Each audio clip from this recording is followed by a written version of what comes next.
Welcome my dear रॉकर्ट्स, कैसे हैं आप सभी। तो आज हम लेकर आ गए हैं फ्रेंड्स सीरीज के सीजन 3 का एपिसोड 3, जिसका नाम है द प्लेटो। अब आप बोलोगे कि ये सीरीज बीच में कहां से आ गई, तो आपको बता दूं दोस्तों, इस सीरीज का हर एपिसोड एक मूवी की तरह है जो अलग फील देता है। तो हमने सोचा आपको भी एक अलग फील दे दे। बाकी अगर आप चैनल पर नए हो तो सब्सक्राइब जरूर कर दीजिएगा। तो शुरुआत में मिलो स्टेनफील्ड नाम के एक आदमी को दिखाते हैं जिसे ऑटिज्म स्पेक्ट्रम डिसऑर्डर है, यानी ASD। वो न्यू जर्सी की एक सड़क पर खड़ा एक फ्लावर शॉप में खड़ी औरत को देख रहा होता है। इसी बीच वो अपनी इर्द गिर्द हो रही घटनाओं को लेकर कोई कैलकुलेशन कर रहा होता है। वो दूर से आती हुई एक बस, सड़क का पैथोल, एक स्ट्रीट आर्टिस्ट और एक बाइसाइकिल राइडर को गौर से देखता है। फिर वो सड़क क्रॉस करके पैथोल के पास वाले मेल बॉक्स पर एक पेन रखता है। उसकी इन एक्टिविटीज का कोई प्लांट सीक्वेंस होता है। जैसे ही वो ऐसा करता है तो एक प्लांट चेन रिएक्शन की तरह एक के बाद एक करके घटनाएं होती हैं, जिसमें पैथोल में एक टैक्सी उतरती है, जिसकी वजह से पैथोल का पानी उस पेन में गिरता है और वो पेन नीचे गिर जाता है। इस बात को वो स्ट्रीट आर्टिस्ट नोटिस करता है और पेन उठाने के लिए उसके पास जाता है, और इसी दौरान वो साइकिलिस्ट तेजी से आकर आर्टिस्ट से टकराकर मेल बॉक्स पर गिरता है और मेल बॉक्स पास के एक फ्रूट स्टैंड पर गिरता है। इस वजह से वहां हलचल मच जाती है और बस ड्राइवर का ध्यान भी इस तरह आकर्षित हो जाता है।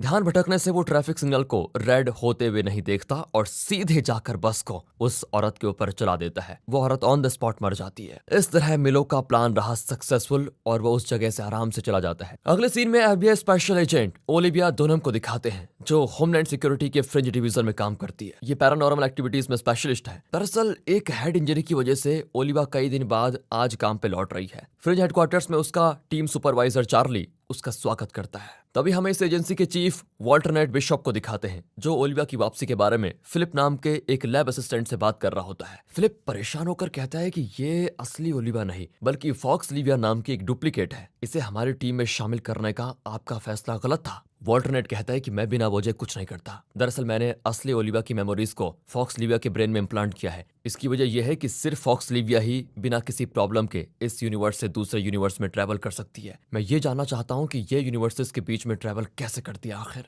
इसलिए हमें फॉक्स लिविया को विश्वास दिलाना होगा कि वो इसी यूनिवर्स को बिलोंग करती है। फिलिप पूछता है कि अगर उसे पता चल गया कि हमारा मकसद क्या है तो तब क्या होगा। चीफ कहता है कि अगर ऐसा हुआ तब हमें उसकी जरूरत ही नहीं पड़ेगी। अब चार्ली अपनी टीम को उस बस एक्सीडेंट के बारे में बता रहा होता है, जो इसी हफ्ते 2 बार हो चुका है और दोनों ही बार विक्टिम्स मर चुके थे। वो टीम को वार्न करता है कि इन्वेस्टिगेशन के लिए वहां जाना खतरे से खाली नहीं है, इसलिए हमेशा सावधान रहना। कुछ ही देर में FBI टीम एक्सीडेंट साइट पर पहुंच जाती है और वो हर तरफ क्लूज ढूंढने लगते हैं। इस टीम को लीड करता है FBI एजेंट लिंकन ली, जिसके चेहरे पे जलने के निशान होते हैं। चार्ली विक्टिम की बॉडी को जांच करता है और उसके फिंगरप्रिंट से उसकी डिटेल्स निकालता है। उसे पता चल जाता है कि इस विक्टिम का नाम जूलियन फॉस्टर है। ओलिविया उस बस ड्राइवर से पूछताछ करती है तो वो बेचारा शॉक में होता है, क्योंकि आज तक उसके बस के नीचे कोई पशु पक्षी कुछ नहीं आया, पर ये इंसान कैसे आ गया उसे खुद पता नहीं। दूसरी ओर एजेंट ली अब जानना चाहता है कि इस एक्सीडेंट के कोई नेचुरल कारण थे या फिर नहीं, पर उसे ऐसी कोई पॉसिबिलिटी नजर नहीं आती। लेकिन उसे स्पॉट पर एक बॉल पॉइंट पेन मिलता है। ओलिविया आई विटनेस से पूछताछ करके एजेंट ली को बताती है कि स्ट्रीट आर्टिस्ट इस पेन को उठाने के लिए नीचे झुका, जिस दौरान वो बाइसाइकिल राइडर से टकराया और तभी फ्रूट स्टैंड गिर गया था। एजेंट ली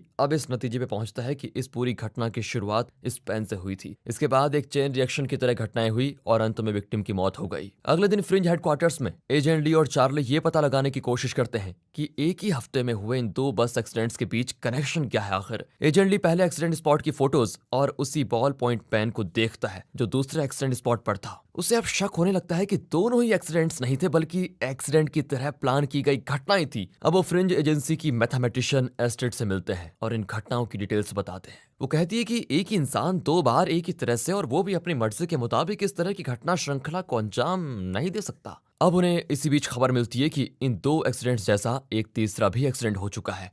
ये सुनकर एस्टेड शॉक हो जाती है। वो तुरंत एक्सीडेंट स्पॉट पर जाकर देखते हैं तो इस बार एक्सीडेंट के विक्टिम्स जिंदा होते हैं। वहां आई विटनेस बताते हैं कि अचानक एक कुत्ता सड़क पार करने लगा तो ड्राइवर बस कंट्रोल खो बैठा। ओलिविया नोटिस करती है कि वहां एक बॉल पॉइंट पेन लुढ़क रहा है। अब वो रियलाइज करती है कि ये घटना श्रृंखला अभी खत्म नहीं हुई है और आगे भी कुछ होने जा रहा है। वो आसपास देखती है तो उसकी नजर मिलो पर पड़ती है, जो एक ब्रिज पर खड़ा इन्हें अजीब तरह से देख रहा होता है। कुछ सेकंड्स के बाद एक आदमी जिसने एयरबड्स पहन रखे थे वो सड़क क्रॉस कर रहा होता है और अचानक तेजी से आती हुई एम्बुलेंस के नीचे आकर मर जाता है। अब ओलिविया को पक्का यकीन हो गया है कि ये सब मिलो करवा रहा है। वो अपनी टीम को अलर्ट करती है और मिलो की ओर भागते हैं। उन्हें आते हुए देखकर मिलो तुरंत अपने दिमाग में घटनाओं का एक और चेन रिएक्शन कैलकुलेट करता है और एक साइकिल को ब्रिज के ऊपर से फेंक देता है। इस वजह से तेजी से आती हुई बस अपना रुख बदलकर ब्रिज के नीचे जाने लगती है। इतने में ओलिविया मिलो को गन पॉइंट पर सरेंडर करने को कहती है, लेकिन एंड वक्त पर वो ब्रिज से कूद पड़ता है और ठीक बस के ऊपर लैंड करके बच निकलता है। अगर इस सीजन का कॉन्सेप्ट आपको पसंद आया हो तो वीडियो को लाइक जरूर कीजिए दोस्तों, क्योंकि इसके बाद मिलो अपने घर पहुंचता है जहां उसकी बहन मैडलिन उसके लिए बहुत परेशान हो रही थी। कहती कि मुझे हॉस्पिटल से कई बार कॉल्स आ चुके हैं पर मिलो उसकी किसी बात पर ध्यान नहीं देता। मैडलिन मिलो को सरेंडर करने को कहती है क्योंकि मिलो का खेल अब हद पार कर चुका है, लेकिन मिलो जानता है कि वो आगे क्या कहने वाली है, इसलिए वो उसकी हर बात खुद ही पूरी करके उसे चुप करा देता है। कुछ देर के बाद मैडलिन मिलो को एक छोटा टॉय हॉर्स दिखाती है जो मिलो को उसकी माँ की याद दिलाता है। उसे देखकर तो मिलो दुखी हो जाता है, लेकिन मैडलिन से कहता है अब इन बातों को मेरे लिए कोई मतलब नहीं रहता। वहाँ एजेंट ली को उसके रेगुलर स्किन चेकअप के लिए हॉस्पिटल ले जाया जाता है। ट्रीटमेंट रूम में जाने से पहले वो ओलिविया से कहता है कि इन 3 एक्सीडेंट्स में विक्टिम्स के बीच की सिमिलरिटी का पता लगाओ जल्दी। ओलिविया भी उसकी बात मानकर वापस हेडक्वार्टर्स आ जाती है और उन एक्सीडेंट्स के आई विटनेस से बात करती है। अब इन्वेस्टिगेशन के दौरान पता चलता है कि तीनों एक्सीडेंट के विक्टिम्स का एक मेडिकल सेंटर के साथ डायरेक्ट या इनडायरेक्ट कनेक्शन था। वो चार्ली को ये बात बताती है और दोनों तुरंत उस मेडिकल सेंटर के लिए निकलते हैं। वहाँ ओलिविया देखती है कि कुछ पेशेंट्स एक ही तरह का बॉल पॉइंट पेन यूज कर रहे हैं क्योंकि वो डिजिटल डिवाइसेस के साथ कोप अप नहीं कर पाते। वो चीफ डॉक्टर लेवन से मिलते हैं। वो तीनों एक्सीडेंट्स के विक्टिम्स को पहचान जाता है और उनकी कुछ डिटेल्स इन्हें बताता है। वो कहता है कि सभी विक्टिम्स एक एक्सपेरिमेंट का हिस्सा थे जिसमें मेंटली चैलेंज्ड पेशेंट्स का इंटेलिजेंस बढ़ाने की कोशिश की जा रही थी। ये कहकर वो उन्हें एक वीडियो फुटेज दिखाता है जिसमें मिलो भी होता है। डॉक्टर बताता है कि मिलो भी इस एक्सपेरिमेंट का एक सब्जेक्ट था और एक्सपेरिमेंट के दौरान उसका आईक्यू लेवल बहुत ज्यादा बढ़ गया था। उसकी बहन मैडलिन के कहने पर हमने मिलो को हॉस्पिटल से डिस्चार्ज कर दिया, लेकिन हमने मैडलिन को वार्न किया था कि इतना ज्यादा आईक्यू खतरनाक हो सकता है, इसलिए तुम जल्द से जल्द मिलो को वापस हॉस्पिटल ले आना। हम इस एक्सपेरिमेंट के प्रभाव को रिवर्स कर देंगे और वो नॉर्मल हो जाएगा। वो आगे कहता है कि उसे हम कई बार कॉल कर चुके हैं लेकिन हमें कोई रिस्पॉन्स नहीं मिल रहा। इतना ही नहीं, जो भी मिलो को कंट्रोल करने की कोशिश करता है वो उन सब का कत्ल करता जाता है। अब ये दोनों मैडलिन से मिलने जाते हैं पर वो नहीं जानते कि मिलो ओलिविया पर नजर रखे हुए है और वो ओलिविया के हर मूवमेंट को नोट कर रहा है। ऐसा करके वो उसके हर अगले मूवमेंट को प्रिडिक्ट कर लेता है। आखिर चार्ली और ओलिविया मिलो के घर पहुंचते हैं। वो मैडलिन से मिलो के बारे में पूछते हैं तो वो कहती है मैं कुछ नहीं जानती। वो साफ जानते हैं कि मैडलिन झूठ बोल रही है, इसलिए वो उसे साफ साफ बता देते हैं कि मिलो कितने घिनौने क्राइम्स कर रहा है। उसे जल्दी नहीं रोका गया तो वो और लोगों की जान ले सकता है। फिर चार्ली मिलो के कमरे को चेक करता है। ओलिविया मैडलिन को बताती है कि मुझे भी मेरी बहन बहुत प्यारी थी लेकिन एक दिन वो चल बसी, मैं उसे बहुत मिस करती हूँ। ये सुनकर मैडलिन को उसके लिए बहुत बुरा लगता है और वो अपने भाई के बारे में कुछ बातें शेयर करती है। वो बताती है कि मिलो कई घटनाओं को प्रेडिक्ट कर सकता है और वो भी छोटी से छोटी डिटेल्स के साथ, लेकिन जब मैं उसे माँ का दिया हुआ टॉय हॉर्स दिखाती हूँ तो उसका कंसंट्रेशन पूरी तरह से टूट जाता है। अब मैडलिन को ओलिविया पर विश्वास होता है और वो नहीं चाहती कि मिलो की वजह से और लोग मरे, इसलिए वो ओलिविया को एक छोटा सा नोट देती है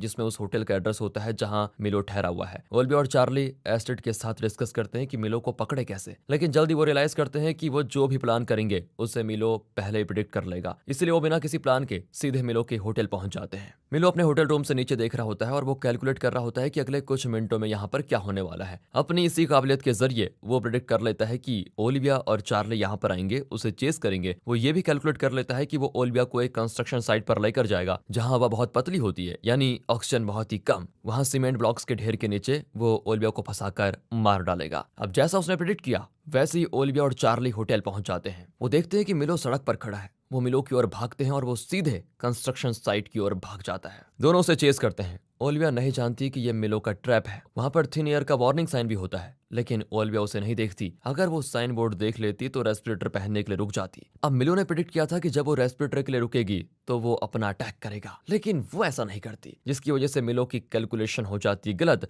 और जिन सीमेंट ब्लॉक्स के नीचे वो ओलिविया को कुचलना चाहता था, ओलिविया उस ढेर से दूर भाग जाती है। अब मिलो अपनी कैलकुलेशंस को गलत होते हुए देखकर एकदम शॉक हो जाता है और आखिर ओलिविया उसे पकड़ ही लेती है। यहाँ पर ऑक्सीजन की कमी के कारण ओलिविया को सांस लेने में मुश्किल होती है, लेकिन एन वक्त पर चार्ली उसके लिए रेस्पिरेटर लेकर आता है। अब वो ओलिविया से पूछता है कि तुमने रुक कर रेस्पिरेटर क्यों नहीं पहन लिया, तो ओलिविया कहती है कि मैंने वार्निंग साइन बोर्ड नहीं देखा था। फिर ओलिविया मैडलिन को हॉस्पिटल ले आती है जहां मिलो एक सुपर कंप्यूटर के साथ इंटरेक्ट कर रहा होता है। तब डॉक्टर बताता है कि मिलो को जो आईक्यू बूस्टिंग दवाइयां दी गई थी वो उसके दिमाग पर परमानेंट असर कर चुकी हैं, इसलिए अब उसके आईक्यू को कम करने का कोई रास्ता नहीं है। अब उसका दिमाग इतना एडवांस्ड हो गया है कि सुपर कंप्यूटर के अलावा और कोई उसकी बातें समझ नहीं सकता। ये सुनकर मैडलिन बहुत दुखी हो जाती है और मिलो को एक कमरे में उसका वही टॉय हॉर्स छोड़कर चले जाती है। उसी शाम को ओलिविया को अपने बॉयफ्रेंड पीटर का विजन आता है जो कि दूसरे यूनिवर्स में रहता है। पीटर बताता है कि जहाँ पर तुम रह रही हो तुम उस यूनिवर्स को बिलोंग नहीं करती, तुम्हें उस यूनिवर्स के तौर तरीके नहीं आते, शायद इसलिए तुमने थिन एयर वाला वार्निंग साइन नहीं देखा, लेकिन इस वजह से तुम्हारी जान बच गई। अगर तुम्हें पता होता कि ऐसी जगहों पर वार्निंग साइन होते हैं तो तुम उस कंस्ट्रक्शन साइट पर मर चुकी होती। वो कहता है कि तुम्हें अपनी पुरानी मेमोरीज को रिकॉल करना चाहिए। ये कहकर वो ओलिविया को किस करता है और गायब। और इसी के साथ दोस्तों ये एपिसोड यहाँ पर खत्म होता है। तो दोस्तों कैसा लगा फ्रिंज का ये एपिसोड? अगर आप इस सीरीज के अगले एपिसोड्स को देखना चाहते हैं तो कमेंट में जरूर बताइएगा। और अगर ये वीडियो आपको अच्छी लगी हो, स्टोरी अच्छी लगी हो, एक्सप्लेनेशन अच्छा लगा हो तो इसे ज्यादा से ज्यादा शेयर करें, वीडियो को लाइक कीजिए और चैनल को सब्सक्राइब कर दें। तो फिर मिलते हैं अगली वीडियो में, तब तक के लिए गुड बाय, अपना ख्याल रखिए एंड फाइनली